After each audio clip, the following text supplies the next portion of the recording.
Hello student, today we discuss about our next subject computer graphics and topic is DDA algorithm. DDA algorithm is important for exam purpose, so let's start. DDA stand for Digital Differential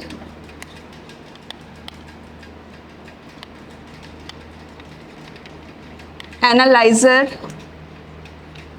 algorithm.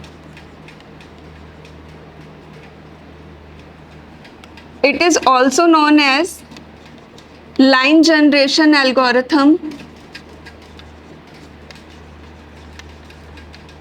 and scan conversion line algorithm. It is very basic algorithm for two endpoints.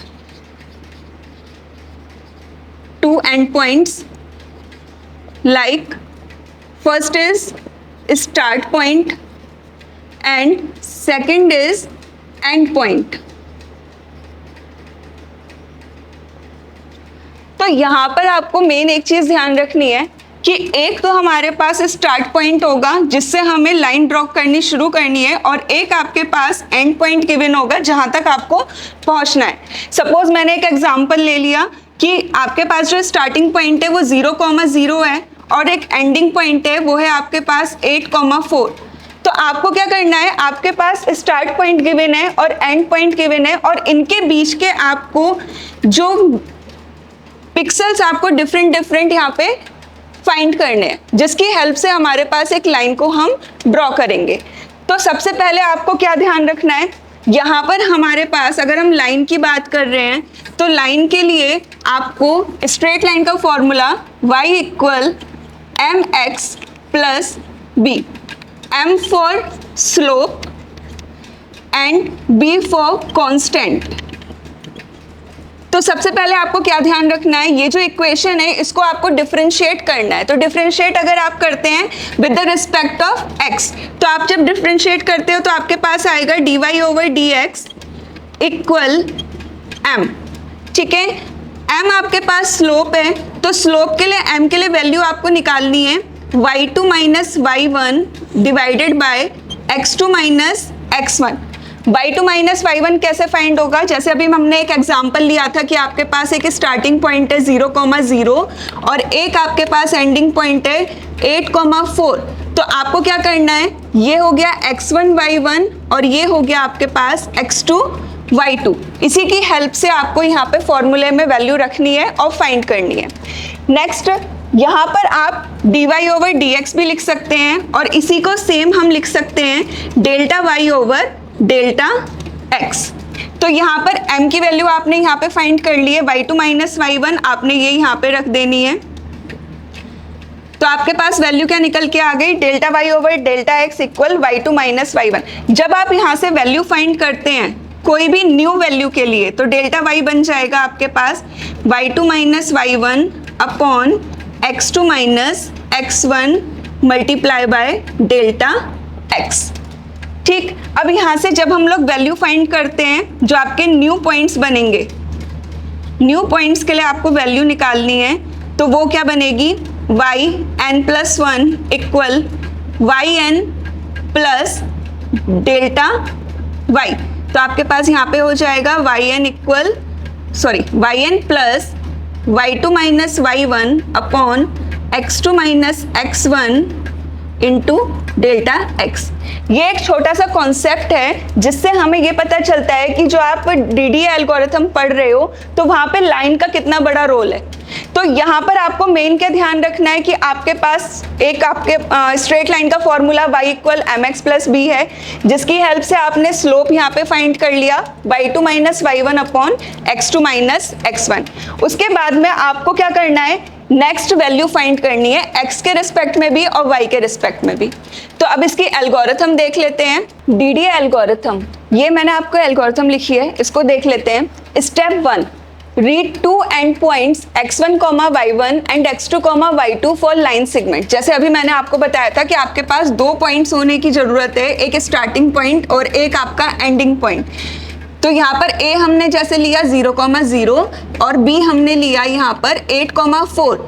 तो ये हो गया आपका x1, y1 और ये हो गया आपके पास x2, y2।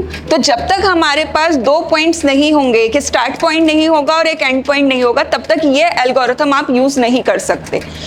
नेक्स्ट क्या है, find approximate the length of line if ABS means है absolute x2 minus x1 is greater than absolute y2 minus y1।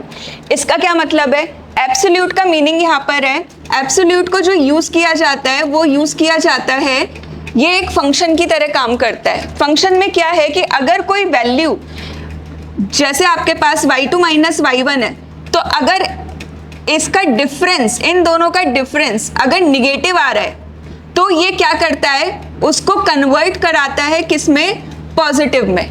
तो जो भी वैल्यू अगर निगेटिव है तो ये उस वैल्यू को चेंज कर देगा किसमें, पॉजिटिव में। तो ये आपको ध्यान रखना है, इसलिए हमें एब्सोल्यूट को यूज किया जाता है कि x2 माइनस x1 अगर आप करते हो और यहाँ पर वैल्यू अगर निगेटिव आ गई है तो उसको कन्वर्ट कर देगा प्लस में। सेम ऐसे ही y2 माइनस y1 करते हैं और यहाँ पे वैल्यू अगर निगेटिव है तो वो उसको कन्वर्ट कर देगा प्लस में। तो इफ कंडीशन हमने यहाँ पे लगाई कि x2 minus x1 is greater than है y2 माइनस y1 से, और अगर ऐसा नहीं ये है तो आपके पास क्या आएगा, लेंथ आपके पास बन जाएगी एब्सोल्यूट x2 माइनस x1 की। इसको हम इस तरीके से भी लिख सकते हैं, मॉड x2 माइनस x1।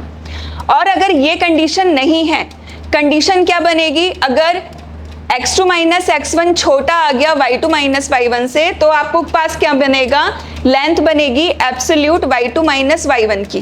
तो ये आपको ध्यान रखना है। नेक्स्ट क्या है, स्टेप थर्ड क्या कहता है कि आपको सिलेक्ट करनी है वैल्यू किसकी, डेल्टा x की और डेल्टा y की। तो डेल्टा x आपको फाइंड किस में करना है, x2 minus x1 divided by length में, और डेल्टा y फाइंड करना है y2 minus y1 upon length. ठीक है, उसके बाद स्टेप 4 क्या कहता है, round the value and apply. मतलब अगर आपने वैल्यू फाइंड करा और आपके पास वैल्यू आ गई 0.5 या 1.5, तो आपको क्या करना है, वहां पे डेसिमल को हटा के उसको राउंड ऑफ करके लेके आना है, क्योंकि डीडीए एल्गोरिथम फ्लोट को नहीं यूज करता। डीडीए एल्गोरिथम में आपको फ्लोटिंग को कन्वर्ट करना पड़ेगा इंटीजर में। नेक्स्ट क्या है, स्टेप 5 नाउ द प्लॉट। आपको प्लॉट क्या करना है, जो आपने लेंथ निकाली है, जो आपने डेल्टा x और डेल्टा y की वैल्यू निकाली है, उसको आपको पुट करना है अपनी न्यू वैल्यू फाइंड करने के लिए। ठीक है, न्यू वैल्यू आपने मान ली, जैसे आपने xn और yn, ये आपकी नेक्स्ट वैल्यू है, n मीन से नेक्स्ट वैल्यू। तो नेक्स्ट वैल्यू फाइंड करने के लिए जो वैल्यू आपके पास यहाँ आई होगी उसको आप यहाँ पे पुट कर दोगे, और देन आपको क्या करना है, स्टॉप करना है। तो अब इस एल्गोरिथम के बेस पर एक छोटा सा हम अपना न्यूमेरिकल देख लेते हैं कि ये जो एल्गो हमने लिखी है वो न्यूमेरिकल बेस कैसे कवर करानी है। ठीक है, एक न्यूमेरिकल लेते हैं। न्यूमेरिकल से पहले एक हमारे पास एक ग्राफ है, यहाँ पे हमने एक स्टार्टिंग पॉइंट ले लिया और यहाँ पर एक हमने एंडिंग पॉइंट ले लिया। अब हमें क्या करना है, यहाँ से चलना शुरू करना है और कहाँ तक पहुँचना है, यहाँ तक पहुँचना है, A और B। अब आपको क्या करना है, यहाँ से यहाँ तक पहुँचने के लिए डिफरेंट पॉइंट्स आपको फाइंड करने होंगे, कि जैसे आपको स्टेप कवर करने हैं, आपने पहला कदम रखा फिर सेकंड, तो यहाँ पर आपको हर एक स्टेप के लिए डिफरेंट वैल्यूज फाइंड करनी होती हैं x और y के लिए। तो वही काम हमें यहाँ करना है। जो आपका स्टार्टिंग पॉइंट है, जब आप आगे बढ़ोगे फिर उसके बाद नेक्स्ट स्टार्टिंग पॉइंट ये हो जाएगा, देन जब आप आगे बढ़ोगे नेक्स्ट स्टार्टिंग पॉइंट ये हो जाएगा। तो इस तरीके से आपको आगे अपना कवर करना है, जिसकी हेल्प से हमें पूरी लाइन को ड्रॉ करना होता है। अब यहाँ पे आपको क्या देखना है, हमने A पॉइंट मान लिया क्या है, 0,0 है। B पॉइंट हमने ले लिया 8,4, इसको हमने लिया x1 y1 और ये हो गया आपका x2 y2। अब सबसे पहले जब आपने ये लिया है, अब उसके लिए आपको मैंने पहले ही बताया था, आपने एक लाइन ली थी y equal mx plus b, जिसमें आपने क्या फाइंड किया था, स्लोप फाइंड किया था। अब यहाँ पे स्लोप का रोल है, m निकालने के लिए आपको क्या करना है, y2 minus y1 upon x2 minus x1 लेना है। हमने यहाँ पे वैल्यू रख ली है। y2 क्या है हमारे पास 4 माइनस 0 डिवाइडेड बाय 8 माइनस 0। तो आपके पास क्या आ गया 4/8, 1/2 आपने इसको डिवाइड कर दिया और 1/2 का आप डिवाइड करते हो आपके पास बनेगा 0.5। ठीक है, तो आपने क्या देखा, जो आपके पास स्लोप निकल के आया है वो निकल के आ रहा है 0.5 में। अब इस स्लोप को यूज कैसे करना है, तो स्लोप को यूज करने से पहले मैंने कुछ यहाँ पर केस लिखे हैं। 3 केस पे ये काम करता है। केस वन क्या कहता है कि अगर आपका स्लोप छोटा है 1 से, आपको ये कंडीशंस याद रखनी है। अगर स्लोप आपका छोटा है 1 से तो आपकी जो न्यू वैल्यू बनेगी उसको आपको कैसे फाइंड करना है, प्रीवियस वाली वैल्यू प्लस 1 x निकालने के लिए, और y निकालने के लिए क्या करना है, प्रीवियस वाली वैल्यू प्लस स्लोप की वैल्यू को ऐड कर देना है। नेक्स्ट देखते हैं, अगर केस 2 में स्लोप ग्रेटर देन है 1 से, तब आपको क्या करना है, x की न्यू वैल्यू निकालने के लिए प्रीवियस वाली वैल्यू में प्लस करना है आपको 1/m, और y की न्यू वैल्यू निकालने के लिए आपको करना है y1 प्लस 1। सेम ऐसे ही अगर हम केस 3 में आ जाते हैं तो केस 3 क्या कहता है, अगर स्लोप इक्वल है 1 के तो x की न्यू वैल्यू कैसे निकलेगी, प्रीवियस वाली x की वैल्यू प्लस 1, और y की वैल्यू कैसे निकलेगी, प्रीवियस वाली y की वैल्यू प्लस 1। ये 3 आपके पास केस हैं, ये तीनों केस आपको ध्यान में रखने हैं, लेकिन इनमें से सिलेक्ट एक ही होगा। अब वो एक कौन सा होगा वो डिपेंड करता है आपके स्लोप पर कि आपका स्लोप क्या आया है। हमने जब ये वाली वैल्यू रखी तो हमारे पास स्लोप निकल के आया 0.5। अब आप पहले चेक करो कि 0.5 इन तीनों केस में किस पे लाई कर रहा है, तो 0.5 1 से छोटा है, तो 1 से छोटा है आपका केस 1। तो आपने क्या लिखा कि जो आपका स्लोप है, स्लोप लाई ऑन केस 1, और केस 1 क्या कहता है, m इज लेस देन 1, तो केस 1 की कंडीशन बनेगी xn इक्वल x1 प्लस 1 और yn equal y1 plus m।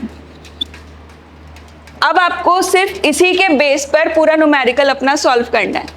Numerical जब आप सॉल्व करोगे तो आपको क्या मिलेगा, आपका स्टार्टिंग पॉइंट 0,0 था, आपने धीरे धीरे चलना शुरू करा और कहाँ तक पहुँचना है, 8,4 तक पहुँचना है। तो आपको यही ध्यान रखना है। तो स्टार्ट करते हैं। सबसे पहले एक छोटी सी टेबल बना लेते हैं।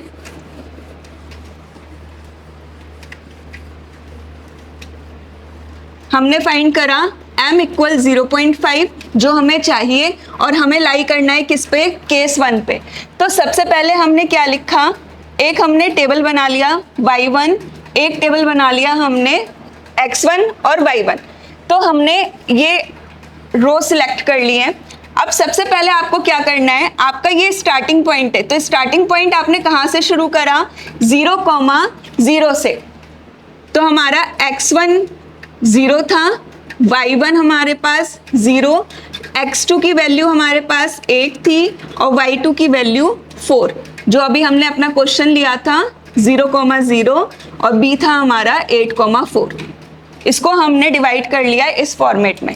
तो आपने 0,0 से चलना शुरू करा, और आपको कब तक चलना है, आपको चलना है 8,4 तक। अब कैसे आपको प्रोसेस करना है उसे देखते हैं।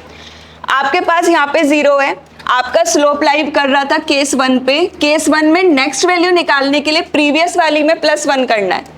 तो प्रीवियस वैल्यू तो ये है, तो आपको क्या करना है, प्रीवियस में +1, तो आपके पास कितना आ गया, 1 आ गया। y आप निकालोगे तो y में क्या करना है, प्रीवियस वाली वैल्यू में प्लस m कितना है, 0.5, तो आपके पास क्या निकल के आया यहाँ से, 0.5। अब आपको एक चीज ध्यान रखनी है, मैंने अभी आपको बताया था कि DDA एल्गोरिथम इंटीजर पे काम करेगा। तो आपको क्या करना है, जो भी आपके पास डेसिमल में वैल्यू आ रही है उसको आपको राउंड ऑफ करना है, उसके न्यू कोऑर्डिनेट्स आपको फाइंड करने हैं। तो न्यू कोऑर्डिनेट्स फाइंड करने के लिए मैंने यहाँ पे लिख दिया xn और इधर लिख दिया yn। अब जो भी नए कोऑर्डिनेट बनते चले जाएंगे वो मैं इधर लिखती चली जाऊंगी। तो स्टार्टिंग था 0 0 से, पहला स्टेप खत्म। उसके बाद नेक्स्ट स्टेप में आया आपके पास कोऑर्डिनेट 1 और 0.5 है, मैंने इसे राउंड ऑफ कर दिया, मेरे पास आ गया 1। नेक्स्ट आपको एक ही केस पे काम करना है क्योंकि आपका स्लोप छोटा था 1 से। नेक्स्ट क्या करना है, प्रीवियस वाली वैल्यू में +1 तो ये आ गया 2। सेम यहाँ पर 0.5 + 1 तो ये आ गया 1.5। तो जो इसके न्यू कोऑर्डिनेट आपने फाइंड किए वो बन गए 2,2। नेक्स्ट देख लेते हैं, 2 + 1 तो ये आ गया आपके पास 3। 1.5 + 0.5। हमने क्या करा, प्रीवियस, अब हमें x की वैल्यू निकालनी है तो प्रीवियस वैल्यू 1 थी, उसमें +1 किया, हमारे पास 2 आ गया। y की वैल्यू निकालने के लिए प्रीवियस वैल्यू 0.5 थी, आपको m प्लस करना है, 0.5 आपने प्लस किया, आपके पास 1 आ गया। अब यहाँ पे आपको राउंड ऑफ करने की जरूरत नहीं है तो आपकी कोऑर्डिनेट बन गए 2,1। ठीक है, नेक्स्ट कोऑर्डिनेट सेम ऐसे ही 2 + 1 किया, 3 आ गया। यहाँ पे 1 + 0.5 किया तो आपके पास 1.5 आ गया। तो आपके पास कोऑर्डिनेट क्या बने, 3,2। बहुत ध्यान से करना है। नेक्स्ट है प्रीवियस वाला, x में 3 था, +1 करना है 4। y की वैल्यू निकालने के लिए 1.5 प्रीवियस था, 0.5 किया, अब आपके पास आ गया 2। तो आपके पास कोऑर्डिनेट हो गए 4,2। नेक्स्ट x की वैल्यू 4 + 1 5, y की वैल्यू 2 + 0.5 तो ये बन गया 2.5। और यहाँ पर आपके पास राउंड ऑफ करके बन गया, x में कोई राउंड ऑफ नहीं करना, वो 5 ही लिखना है। 2.5 को आपने राउंड ऑफ किया, आपके पास आ गया 3। अब बात आती है कि हम चलते चले जा रहे हैं, बट कब तक। तो अभी तो आपने 0,0 से चलना शुरू किया था, हमने ग्राफ बनाया था जहाँ पे हमने 0,0 से चलना शुरू किया है, बट हमें जाना कहाँ तक है, जब तक हमें एंड पॉइंट नहीं मिल जाता तब तक हमें वो कोऑर्डिनेट्स निकालने हैं। तो एक कोऑर्डिनेट आपको यहाँ पर मिल गया, दूसरा आगे के लिए मिल गया। इस जब तक आपको वो कोऑर्डिनेट्स सारे नहीं मिल जाते तब तक आपको वो काम करते रहना है। तो यहाँ पर आपको क्या मिला, अब x के लिए 5 मिला प्रीवियस, +1 किया, आपके पास आ गया 6। y के लिए 2.5 किया, +0.5 आ गया 3। तो अब आपके पास न्यू कोऑर्डिनेट हो गए 6,3। नेक्स्ट क्या है, x की वैल्यू 6 + 1 7, 3 + 0.5 ये आ गया आपके पास 3.5, सॉरी ये आ गया आपके पास 3.5। नेक्स्ट आपके पास कोऑर्डिनेट बने 7 और 4, आपने 3.5 को राउंड ऑफ कर दिया। नेक्स्ट है 7 + 1 ये हो गया आपके पास 8। और यहाँ पे आपने क्या करा, 3.5 + 0.5 = ये आपके पास आ गया 4। और यहाँ पर आपके न्यू कोऑर्डिनेट्स हो गए 8,4। तो आप यहाँ पे ये देखो हमने क्या काम किया कि चले तो हम स्टार्टिंग पॉइंट से थे 0,0 से। ठीक है, तो ये आपके पास पहला स्टेप हो गया जिसकी हेल्प से आपके पास जो कोऑर्डिनेट बने वो बन गए 0,0 जो हमें गिवन थे। फिर आपने क्या करा, केस 1 में काम करना था क्योंकि छोटा था स्लोप आपका, तो आपने x में प्लस कराना है 1। तो प्रीवियस x 0 था, आपने +1 किया तो वैल्यू आपके पास 1 आई। y की वैल्यू निकालने के लिए आपको प्रीवियस वैल्यू में स्लोप को प्लस करना है, तो आपने क्या करा, 0 प्लस स्लोप था 0.5, आपके पास 0.5 आया। तो मैंने अभी आपको बताया था आपको वैल्यू को राउंड ऑफ करना है, तो ये तो ऑलरेडी ठीक है। 0.5 आपके पास क्या बना, 1। तो आपके पास नेक्स्ट कोऑर्डिनेट क्या बन गए, 1,1। उसके बाद आपने क्या करा, प्रीवियस 1 में +1 किया, 2 आ गया। y की वैल्यू 0.5 आई थी, प्लस स्लोप किया, 1 आ गया। तो अब इससे आपके पास न्यू कोऑर्डिनेट क्या बने, 2,1। नेक्स्ट आपने क्या करा, प्रीवियस वाली वैल्यू में +1 किया, y के लिए प्रीवियस वैल्यू में आपने 0.5 जो आपका स्लोप था उसको ऐड किया, आपके पास आया 1.5। तो x की वैल्यू तो 3 ठीक है, 1.5 को आपको राउंड ऑफ करना है, तो आपके पास क्या बन के आया, 3,2। फिर नेक्स्ट 3 + 1 4, 1.5 में स्लोप प्लस किया आया 2। तो आपके पास यहाँ पे वैल्यू कितनी आ गई, 4,2। सेम ऐसे ही आपने नेक्स्ट के लिए करा, 4 + 1 5 और 2 + 0.5 2.5 राउंड ऑफ करा दिया, तो 5 और 3 आपके पास आ गया। फिर 5 + 1 6 आया, 2.5 + 0.5 किया, 3 आया, तो आपके पास कोऑर्डिनेट आए 6,3। 3। तो यहाँ पे आया 6 + 1 7 और y के लिए 3 + 0.5 3.5। तो आपने जब इसको राउंड ऑफ किया 3.5 को, तो आपके पास कोऑर्डिनेट बना 7,4 और यहाँ पर आपके पास आया 7 + 1 8 और 3.5 + 0.5 4। तो आप ये देखो आपको कब तक चलना था, जब तक आपको एंड पॉइंट नहीं मिलना है। तो एंड पॉइंट आपके पास आ गया 8,4। तो आपने क्या देखा, आपके पास सारे कोऑर्डिनेट्स मिल गए, सारे स्टेप कि आपने कहां से चलना शुरू करा था, उसके बाद कौन सा आया, उसके बाद कौन सा। तो उसकी हेल्प से आपने बिल्कुल जहां से चले थे उसके बाद आपने एंड पॉइंट तक आप पहुंच गए। तो इन्हीं की हेल्प से हम अपने ग्राफ में इनके पॉइंट्स के हिसाब से अपनी लाइन को ड्रॉ कर पाते हैं। अगर आप इन पॉइंट्स की हेल्प से अपना ग्राफ बनाओगे तो एक लाइन आपको मिलेगी। डीडीए एल्गोरिथम लाइन बेस्ड है, तो किन किन पे काम करेगा, ट्राइंगल पे काम कर सकता है, ठीक है, लाइंस पे काम कर सकता है, पॉलीगन्स पे काम कर सकता है। मतलब जहां पर भी आपके लाइन की रिक्वायरमेंट होगी, किसी लाइन को ड्रॉ करने की बात आएगी, वहां पे डीडीए एल्गोरिथम काम करेगा। बहुत बेसिक है और बहुत सिंपल है, जिसकी हेल्प से हम लोग आगे काम कर सकते हैं। Thank you.